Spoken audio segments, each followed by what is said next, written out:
Alright, so this is Towerfall Ascension, 8 quests. This run's not as good as I could have gotten it.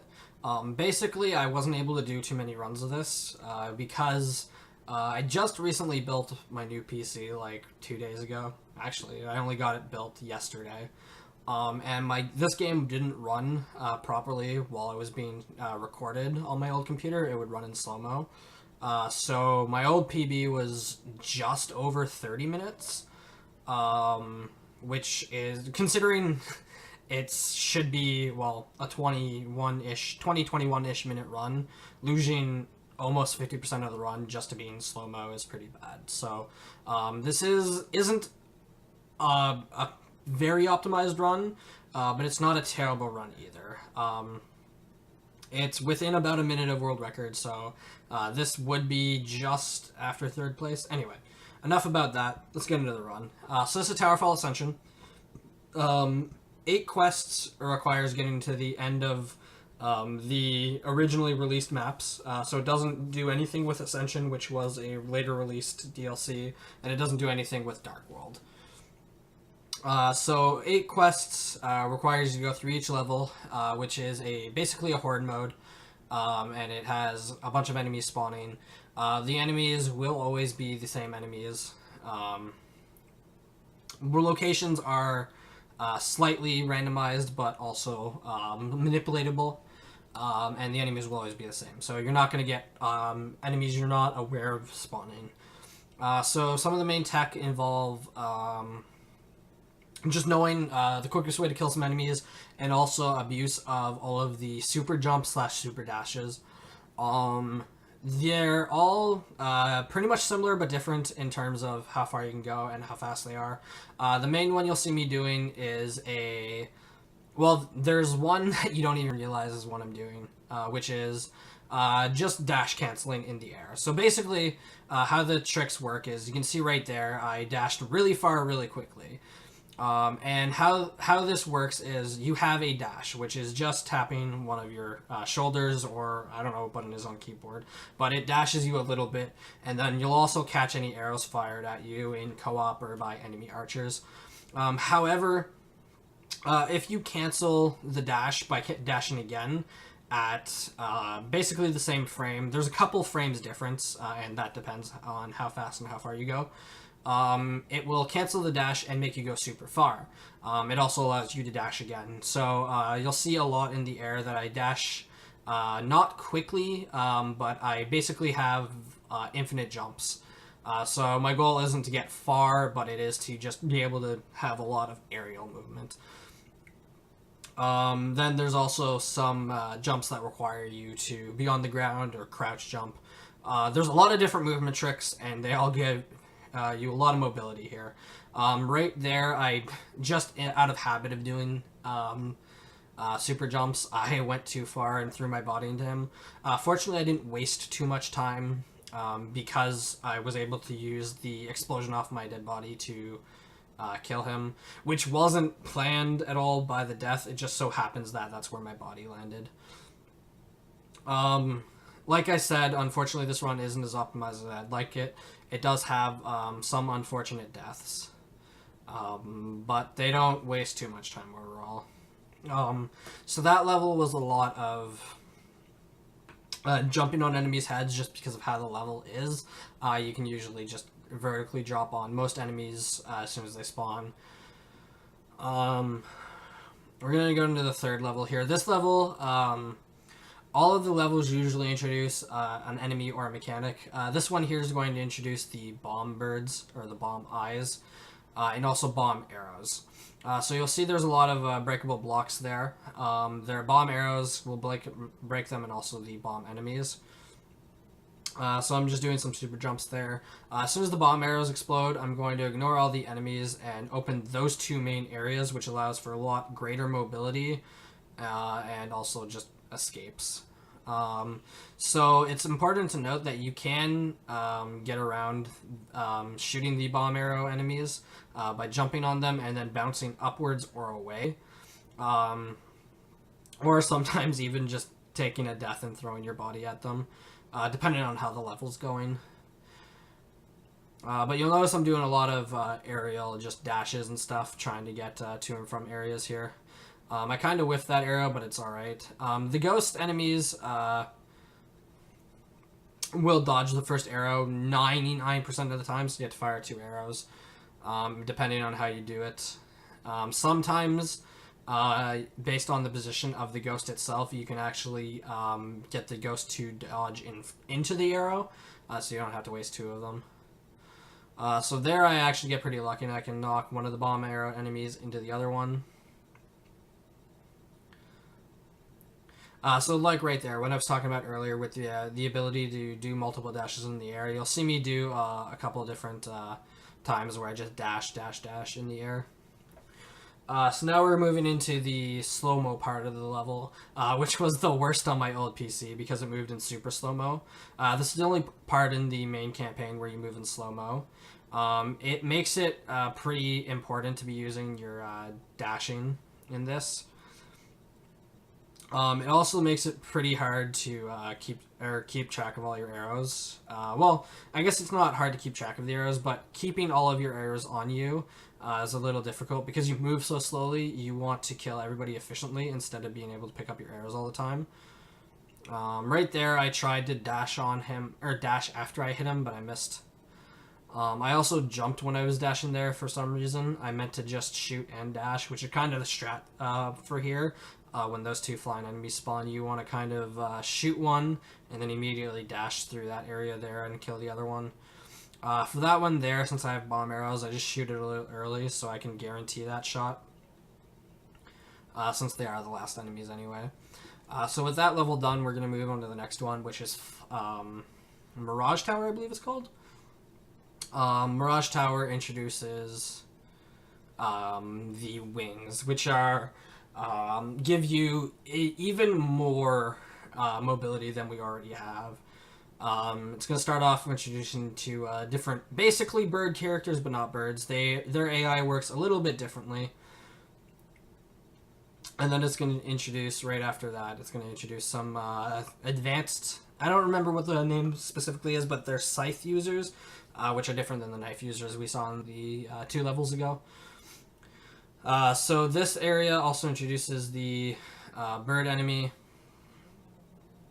which will shoot a tornado at you if you don't kill it quickly. After that, it gets stunned for a little bit. Here, so the strat is you jump on them and then immediately jump up and go to the other side. A lot of the levels have strats that involve abusing the screen wraps. This one is no exception to that. So here I'm failing to get the wings, and then I immediately throw my body at them. I think, unfortunately, this run is actually one where I don't use the wings as much as I can, because I just throw my body into the enemies, unfortunately. Like I said, unfortunately, I wasn't able to do as much practice of this game as I would have liked to, because there was like no way for me to stream this, and I was focusing a little more on the games that I could stream. So the reason why the wings have so much mobility, if you can keep them, is because they make your dashes go much longer and much faster, so you have a lot more mobility than normal. I think for this level I actually managed to keep them for a little bit, so you actually get to see a little bit of the mobility that I should have.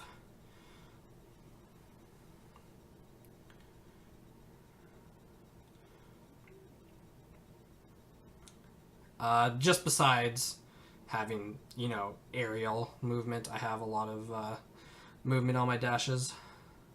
I'm not really using it right now because all of the enemies are just kind of piling up atop of me, but right there you can see that they go very, very quickly.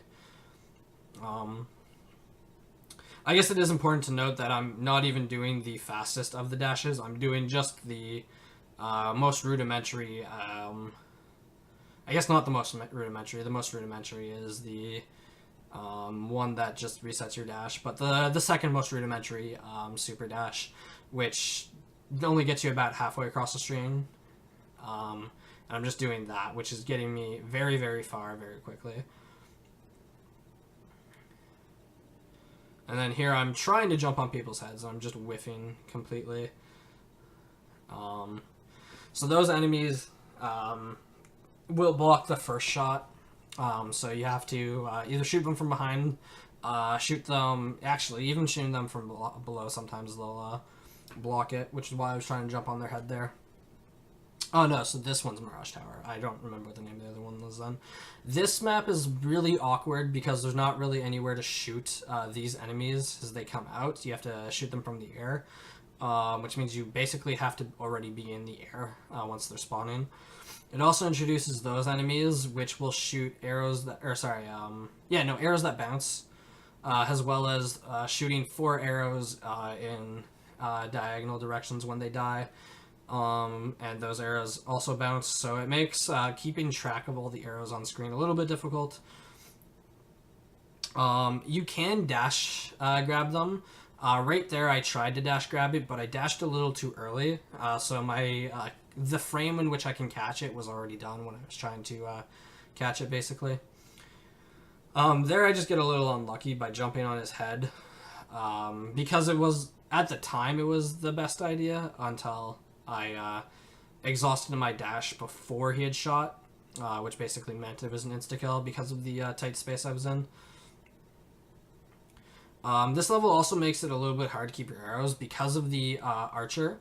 Archers will catch the first arrow shot at them and then get stunned 90% of the time. So I actually run very low on arrows for a little bit. Usually spend the first 2 stages with 2 arrows. Fortunately, around the 4th or 5th stage, it'll give you an arrow drop. But at this point, I only have 3 arrows total, which is what you start with, which I should have more. So there I lose my shield, unfortunately. But I'm still alive, which is the important part. And then I take a straight arrow here. Like I said, some of these levels are not as optimized as I would like, and I basically just take a couple deaths here. I'm actually I have 0 lives left right now, so it's kind of a super awkward spot to be in. Fortunately, the last level of this isn't too bad. It's just 2 archers that spawn on each corner, and all I need is 2 arrows, or 3 arrows for those, or 4. I need 2 each, basically. So that level gets done pretty quickly.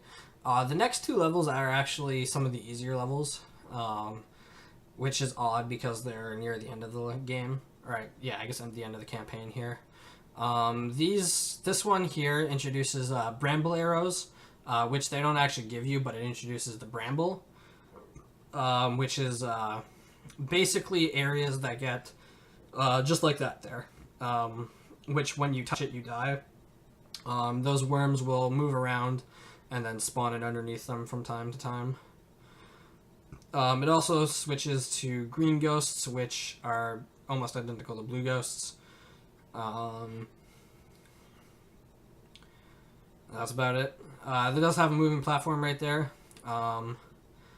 It does get in the way from time to time, but it's not a big deal. On some levels, not this one specifically, but in co-op, you can get crushed by moving objects. It doesn't matter in here. So there I got a little lucky and I was able to get 2 of the worms with 1 arrow, just because they were both moving along the same wall during the screen wrap. So here it starts bringing in archers. I actually get tagged by this one. These are actually some of the more advanced archers in the game. They will dodge and still not be stunned, which normally when archers dodge, they get stunned. These ones here do not get stunned. So they're actually some of the harder ones to kill. That being said, I did die very stupidly in both cases there. So I took advantage right there of the fact that he was facing away from me, so I could shoot him instead of jumping on him. In that specific case, those spawns here are pretty abusable, actually. You can jump on both of them. You can Mario hop both of them pretty easily, almost every single time. So there I was hoping that the targeting of the arrow would hit the 3rd worm, but it didn't, unfortunately. And then there I Mario-style jump in front of him instead of on top of him. So there's a scenario there of where the ghost dodged into my arrow instead of away. So we're moving on to the final area here, which is going to end with 3 archers But first, it's the bramble units. I actually managed to get rid of them all pretty quickly before they spawned any bramble. So now I'm just trying to get rid of the archers. Fortunately, I managed to get rid of that one before the second one spawns. Having two archers on the field at the same time is kind of unfortunate. So we finished that, and you can see I'm just, while I'm waiting for the screen to go, I'm just dash canceling up and down over and over again.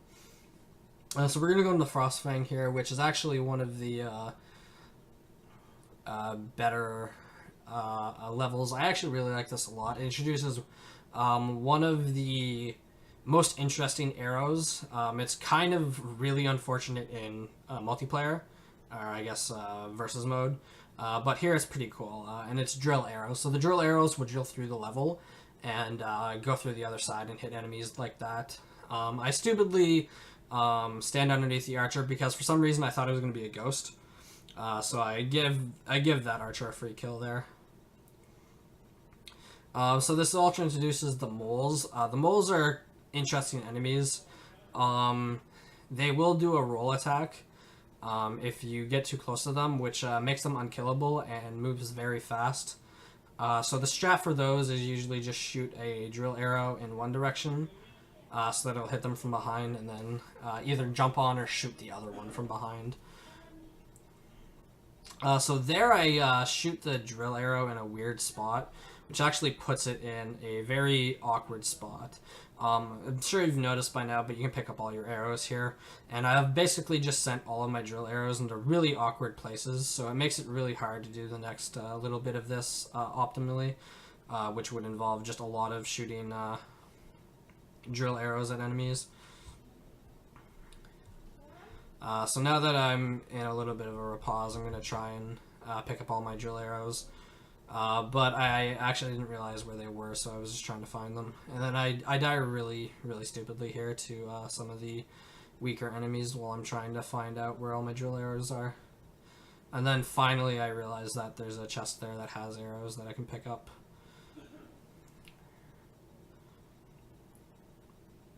So right there, I didn't have a drill arrow open, but fortunately he went through just fast enough that I was able to hit him with a arrow as it was on its downward trajectory, and also that I was just the right distance away that it actually fell instead of just sticking into the roof, which was all luck and not planned in any way. I'm not going to try and pretend that it was planned. So there I was trying to do the same thing where I was hoping that it would actually hit him. That time it was planned, whereas the last time it wasn't. So there I tried to shoot a drill arrow so that it would hit the other archer on the way out, but I failed. However, by happenstance, I shot an arrow across the map that the archer landed into. That wasn't planned at all, but it did let this level get ended a little quickly. So now we're into the final level here, which is King's Court. King's Court is the first boss level, and in the main campaign, the only boss level. And it's actually a pretty interesting level because it introduces a very, very different gameplay mechanic than what you're used to. Initially, the first couple waves don't seem too bad. It incorporates a bunch of different enemies across all of the levels, and it only has one wrap point, which is directly above the center. And it does have one platform which spawns every 10 seconds it respawns. As you can see here, I'm basically just super dashing across and trying to clear all the enemies as quickly as possible, which is, the entire point of the game. So right here, an archer spawns, and I just wait to jump on top of their head instead of shooting arrows at them, because I know they're going to dash into the corner. Just unfortunately how their AI works. So now, as you can see, there's a king that's been sitting on the throne there for a little while. He's about to change real quick, and he's now a floating demon head. So he has a couple different attacks here. So the first attack of every stage, include all three stages, is he's going to do that move where he has a little force field around him, and he shoots some arrows out. And then after that's happened, his force fields are going to drop, and I'm able to shoot him. There's three stages of that. That was the first one and the easiest. Surprised they're going to get a little harder.